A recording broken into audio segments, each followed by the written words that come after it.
Hello students. Now let us do question number 23 and question number 12 of exercise, which are again a direct application of the formula which we have derived. In question number 23, a potentiometer connected to a 2-volt battery have an internal have a cell of 1.5 volt connected to it and resistance, external resistance of 9.5 ohms.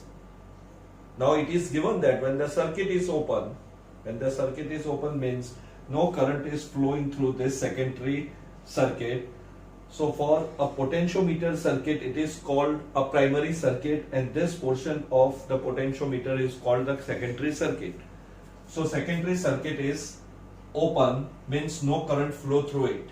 At that time, the null point obtained is 76.3 centimeter from a end A. Now when the circuit is closed and 9.5 ohm resistance is connected, so we have seen in the theory the current will flow in this circuit. You have to determine the internal resistance. So direct formula of internal resistance is equal to the resistance connected in the secondary circuit, L1 upon L2 minus 1. So you substitute all these values and you will get the answer of an internal resistance. So calculation is left as an exercise. Again, question number 12, which is again the direct application. A cell of EMF 1.25 volt is connected in a potentiometer, and at that time the null point obtained is 35 centimeter. Now when this cell is replaced by another cell E2, the new null point is 63 centimeter. You have to find out the EMF of the new cell. So we know, or we have derived the relation which was called as a principle of a potentiometer. What was the principle? The potential difference between any 2 points on the potentiometer wire is directly proportional to the length or distance between the two cells. Distance between the 2 points. And therefore, EL was equal to phi into L. That was, phi was the potential gradient. Now to first cell, when connected, have a null point at a length 35 centimeters. So E1 upon E2 is equal to L1 upon L2. We have to find out the E2. So E2 is equal to E1 L2 upon L1. All the values are given. So you substitute all this value and find the answer. So these are the two direct application questions, and they are MCQ. Now let us come to question number 22, in which we will try to find out the reason why the external resistance is connected, or whether this potentiometer can be used to measure a small EMF, etc. So there are many questions. The question is, figure shows a potentiometer with a cell of 2 volt and an internal resistance of 4.4 ohm maintaining a potential drop across a resistor wire AB. So this is our potentiometer. The driver battery is of 2 volt. A standard cell which maintain a constant EMF of 1.02 volt gives a balance point at 67.3 centimeter length of the wire. So when this is our standard cell labeled as E1, when it is connected, we find the null point. Null point means the galvanometer shows a zero deflection and the length is 67.3 centimeter. To ensure a very low current drawn from the standard cell, See, we don't know where the null point will be obtained. So we move a jockey on a potentiometer wire.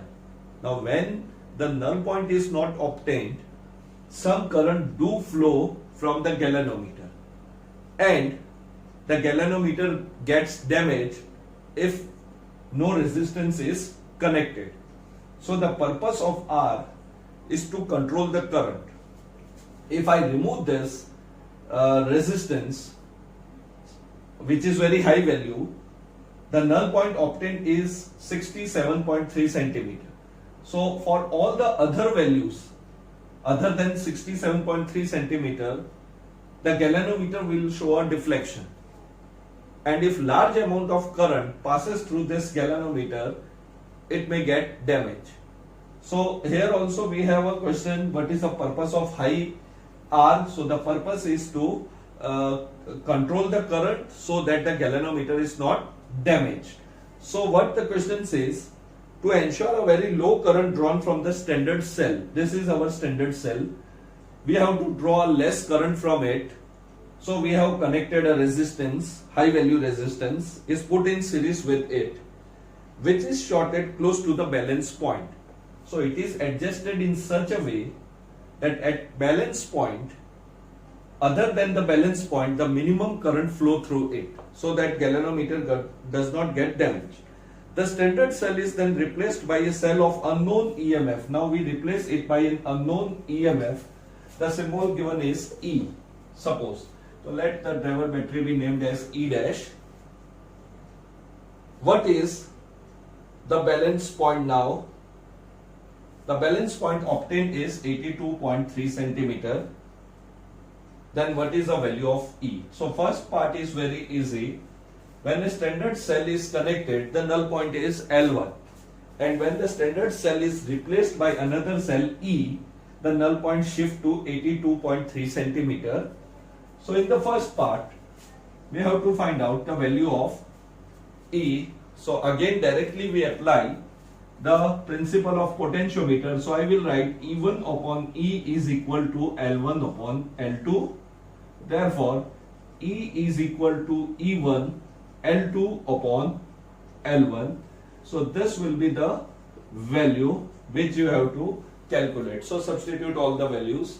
Second part, as we have already discussed, what is the purpose of high resistance?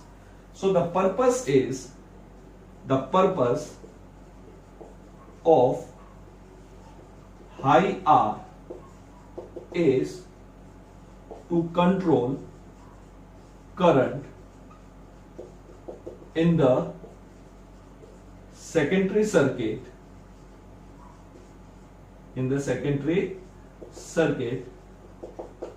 so that galvanometer is not damaged.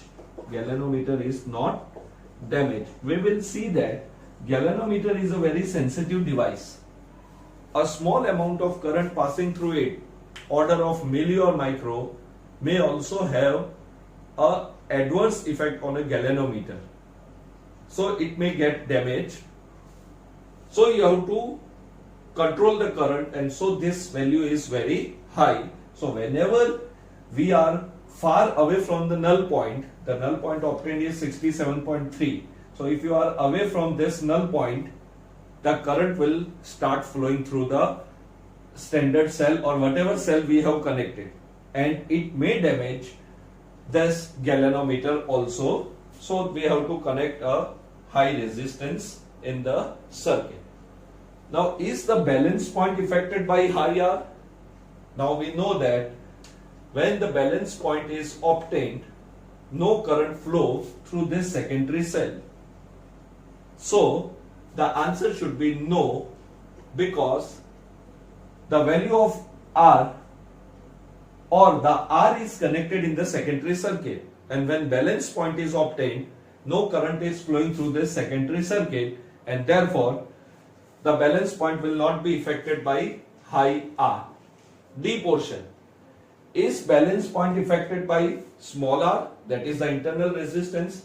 Again, the balance point is obtained, means again no current is flowing through this secondary circuit. So again your answer should be no, it would not be affected. So whether the external resistance or internal resistance are there, the balance point will remain same because the galvanometer is showing a zero deflection. Now would the method work if the driver cell has an EMF of 1 volt instead of 2 volt? Now see, while doing the study we have seen that a driver battery voltage should be higher than the EMF of the cell, which has to be measured or which has to be compared. We have studied that the driver battery EMF should always be greater. Now would the method work? So if I want to give an answer, it should be no. But if we want to give the explanation for it, so we have to derive the relation for the current. Now if you remember, so first the answer is, would method work if the driver cell has an EMF 1 volt instead of 2 volt? No. You have to remember, driver cell or driver battery itself means the name is given, it drives the entire potentiometer. So its EMF should be greater than all the cells connected for various purpose, whether you have to measure the internal resistance or you have to measure the EMF or you have to compare the EMF. Now, we see equation wise, we know that current is equal to total EMF, that is E dash, upon the total resistance, that is R, plus small r plus L into rho. If you remember, this is the total current drawn from the potentiometer cell. Now let us talk about the potential gradient. Now potential gradient phi was equal to I into rho, that we have derived the relation. So potential gradient is I rho. Let this be the equation 1, this be the equation 2. Now equation 1 can be written as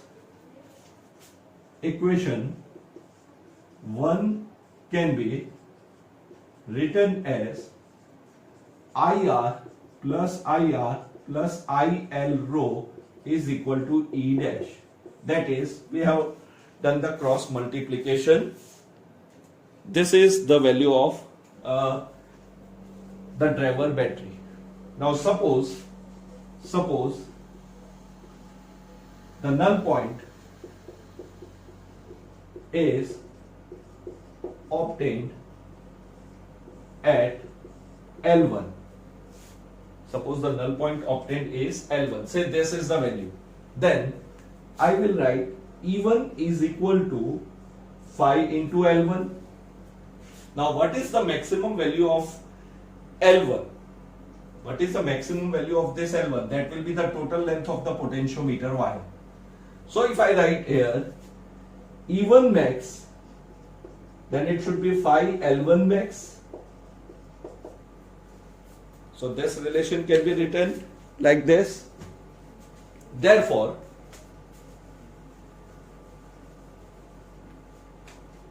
E1 max is equal to phi into capital L, the equation number 4.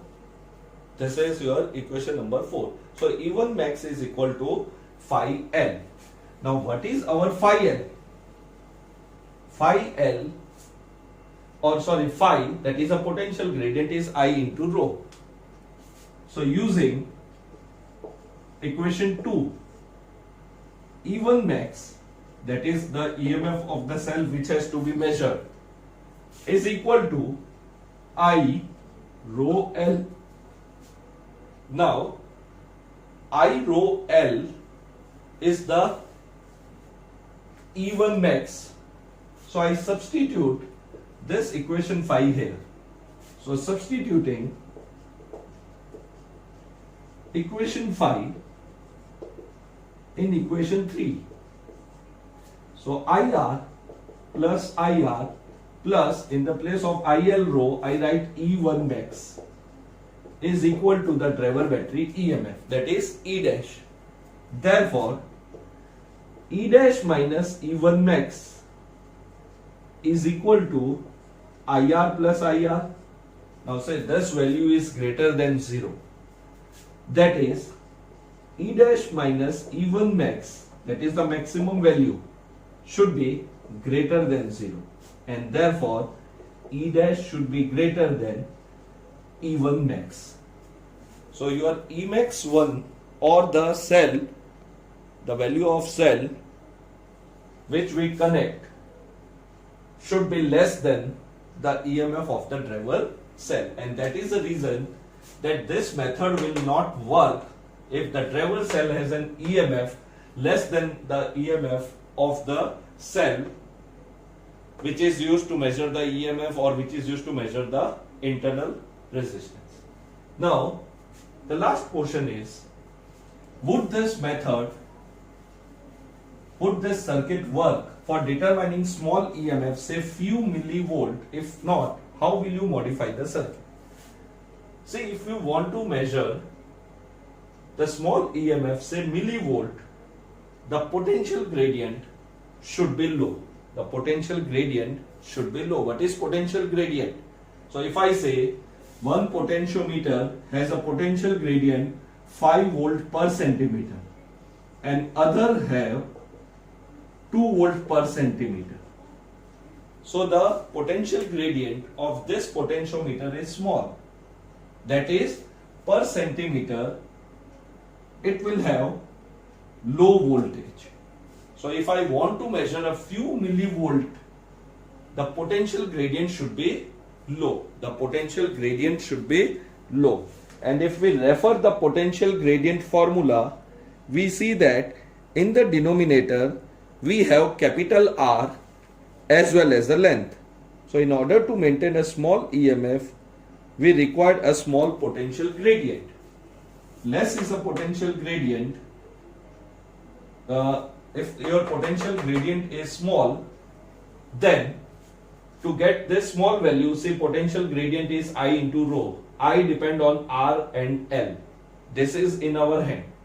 So if I increase the resistance, if I increase the external resistance, that is a very high value we have connected, or if I increase the length of the potentiometer wire, I will be less. And if I is less, rho is a constant, that is resistance per unit length, then phi will be low. So for getting this low value, or say to get a millivolt per centimeter, the circuit will work only if the external resistance is very high or length of the potentiometer is very long, or it is very large. So F portion, the circuit works only if potential gradient is low, is say very low. So circuit will work only if you have to measure a small EMF, say millivolt. The circuit will work only if potential gradient is very low. To ensure low potential gradient,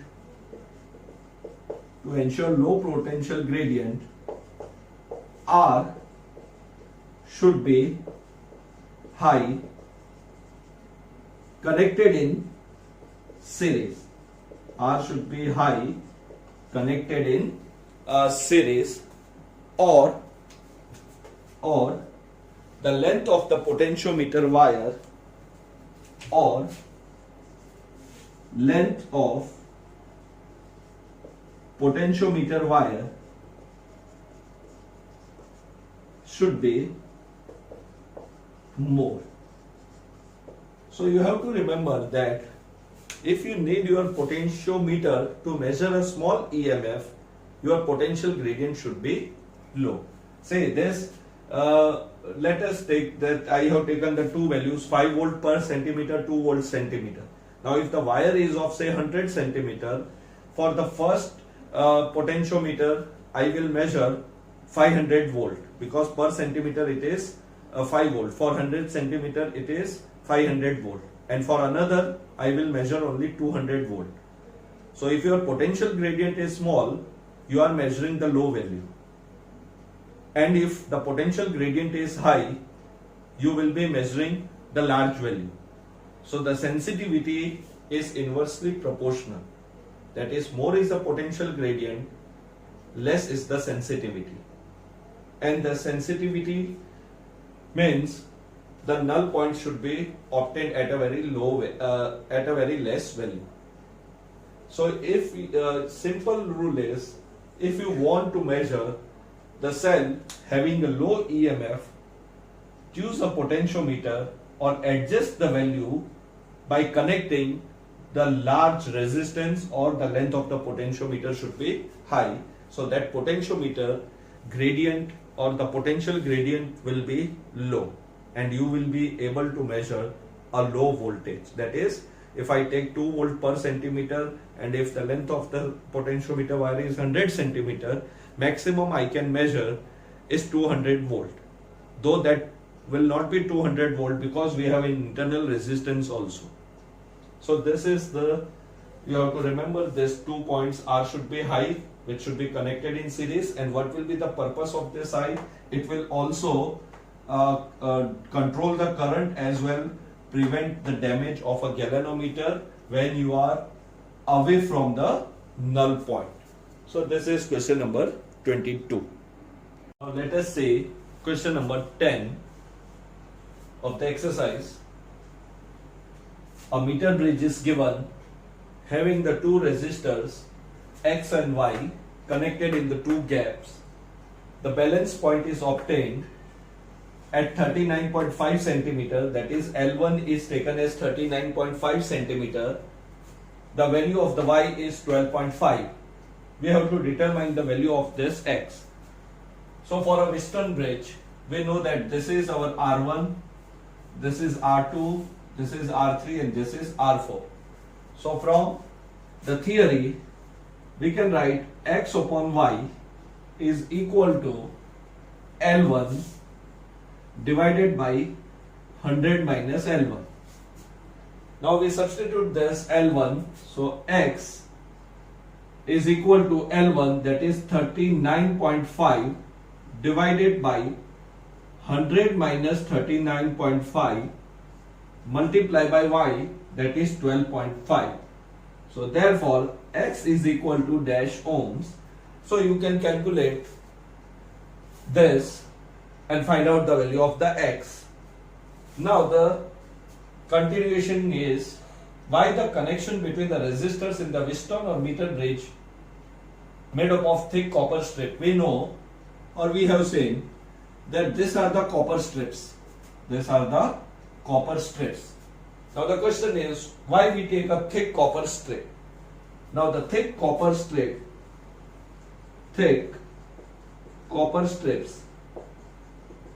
have less resistance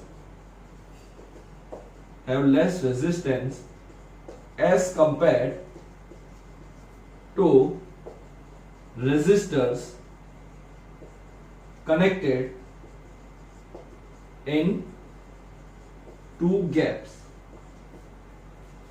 So if we have taken this copper strip, its resistance is very small as compared to these two resistors which are connected in the gap.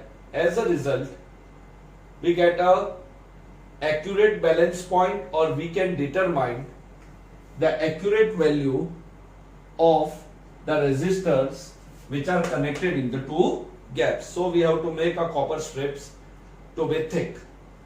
Second part is, determine the balance point when X and Y are interchanged. Now in the second part, they have given that this X and Y are interchanged. So let us assume that the new null point is changed, and the new null point is, let us denote it by L. So this will be 100 minus L. So again I write the equation, Y upon X is equal to L upon 100 minus L. 100 minus L. Now in this case, you have to determine the balance point. 12.5 value is given. The value of X is determined here. So we take this value here, that is equal to L upon 100 minus L. So you can determine or substitute this value here and find out the new null point in centimeter. So all the calculation are left as an exercise. The third portion is galvanometer and cell are interchanged at a balance point. Would the galvanometer shows any current? Now see, this is R1, this is R2, R3, R4. So when we compare this meter bridge with this Wheatstone bridge, the galvanometer is connected between the end B and D. Now at a balance point, suppose this is a balance point D. This is a balance point D. Now during the balance point, no current flow through a galvanometer. Now at this stage, if I interchange this battery and the galvanometer, like the circuit becomes like this. In the place of this battery, we have a galvanometer, and in the place of galvanometer, we have a battery. Then also, the galvanometer will not show any current. So C portion is, if galvanometer and cell are interchanged at balance point,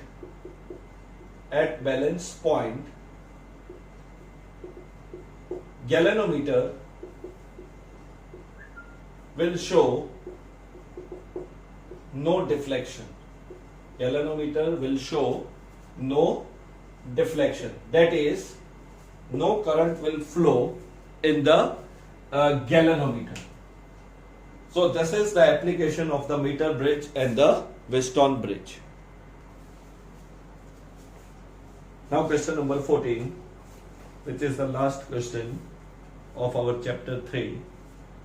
Then we will complete chapter 3 and we will move to the chapter 4 in the next lecture. Question number 14. The Earth's surface has a negative surface charge density 10 raised to minus 9 coulomb per meter square. So the Earth's surface, let us take this as the surface of the Earth. It has a negative surface charge density. So sigma is equal to 10 raised to minus 9 coulomb per meter square. The potential difference of 400 kilowatt between the top of the atmosphere and the surface result due to the low conductivity of lower atmosphere in a current of only 1800 ampere over the entire globe. So if we consider an entire Earth, the potential difference between the top of the atmosphere, so let us take this as an atmosphere. This is your atmosphere. The potential difference between these two is 400 kilowatt. It means the atmosphere is taken to be at high potential as compared to the surface of the Earth. The potential difference is 400 kilovolt. So that is 400 into 10 raised to 3 volt. And due to this potential difference, a current of 1800 ampere over the entire globe. So this is due to the low conductivity of the lower atmosphere. So the atmosphere conductivity is very low, and as a result the current flow from high potential to low potential is 1800 ampere. If there were no mechanism of sustaining atmospheric electric field, how much time roughly would be required to neutralize the Earth's surface? Now it is given that if there is no mechanism of sustaining electric field, say the electric field is established from high potential to low potential. This is electric field. Now this electric field sustain means it exists because the atmosphere conductivity is very low. The question is, if this electric field is not maintained or it does not sustain, then within bracket it is also given this will never happen in practice because there is a mechanism to replenish electric charge, namely the continual thunderstorm and lightning in the different parts of the globe. So it is not possible that the Earth's surface is neutralized. There will be always an electric field between the atmosphere and the surface because different part of the Earth or the globe will continuously have the lightning or thundering, and therefore this negative charge is sustained. However, the question is, if this electric field does not sustain, that means the flow of charge take place. If positive charge flow from atmosphere to the surface, the Earth will be neutralized. So how much time or in how much time the Earth is neutralized? The surface of the Earth, the radius of the Earth given is 6.37 into 10 raised to 6 meter. So with practical purpose we take 6400 kilometer. They have given in the meter. So see, surface charge density is given. You have to find out the time and the current is given. The formula is very simple.